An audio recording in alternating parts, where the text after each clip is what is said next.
I travel around the country a lot, and oftentimes my staff will tell you there's a sort of whole bunch of people outside protesting, and they usually are handing out, you know, pieces of paper that have all kinds of things about what I believe in, and I always wonder why people aren't actually willing to come inside. Instead of standing outside and speculating about what I'm about and what I believe in, come inside, ask me the question, let's have the conversation. And I will tell you that I am fully cognizant of the fact that I am not going to agree on many things with the people that are outside. But we can't further the conversation if we're on opposite sides of the wall. And we've got to find a way to understand we might not agree on everything, but we have to at least be in the same room at the same table to have the conversation.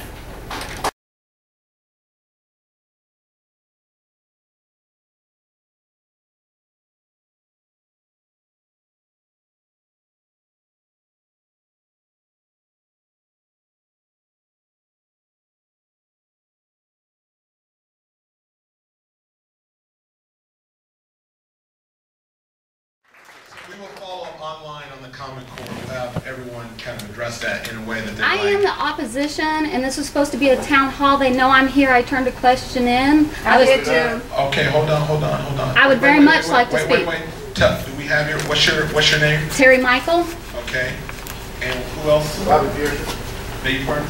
Bobby Pearson. All right, Terry and Bobby. I don't need my card, though. I don't need it. Okay, no, I got it, hold on. So Michelle, really quickly, this is a question I think was important to be addressed. It's from Melody, and she said, Dr. Perry referred to his charter.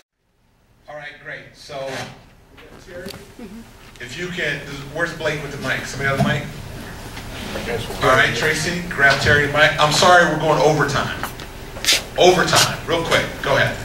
All right, I appreciate that you're allowing me to talk. My name is Terry Michael, and I am an advocate. I am not a teacher, and I am not an administrator. I don't have anything to do with the union. Oh, can I hold it? Oh, okay, nice. Terry, so, let's get to your question, please. I want to comment on the things you guys have been saying. You said tonight, Terry, are you going to give us a question, though? We're going over. I have been sitting here patiently listening to you. There's some points that have to be made. If this is going to be a true town hall, then we have to have dialogue. Terry, we're at the end of the night. If you want to ask a question. If you close all that's bad, take yours out too, that is divisive. That is not bringing communities together. That is separating them even more. Choice isn't about what they want, it's about what they can't do. So what about those kids that can't go to the other schools, that they get stuck in those failing schools that everybody else has taken a dive out of, and they can't do it? We're telling those kids in the public schools that cannot leave them for the charter schools that they're going to get less funding, they're going to have lesser teachers because they're going to have all the TFA teachers. Did y'all know in 2008, No Child Left Behind was revised to change the meaning of the high quality teacher? That we are lowering the standards of our teachers to make TFA be a highly qualified teacher. So we're lowering our standards for our teachers, but we're going to expect them to have more rigor in the classroom. All right, it doesn't work that way. Thank you. Steve Perry, you want to address that? Thank you, Terry. Gladly. I would like to say, I do have SOS support our students. Terry, hold on. Steve, you're up. School choice means the same thing as it meant for people who chose the colleges that they wanted to go to. Pick the school that was best for them. From the pre-K to 12, I don't think any child ever should be forced to attend a failed school, period. I think that every single child should have access to the same quality of education that our teachers do, that our administrators do, and that everyone else does. What works in conversations such as these is when people listen to what is actually said and work towards solutions that will impact children.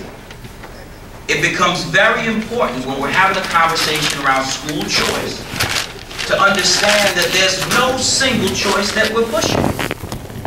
And that's vital.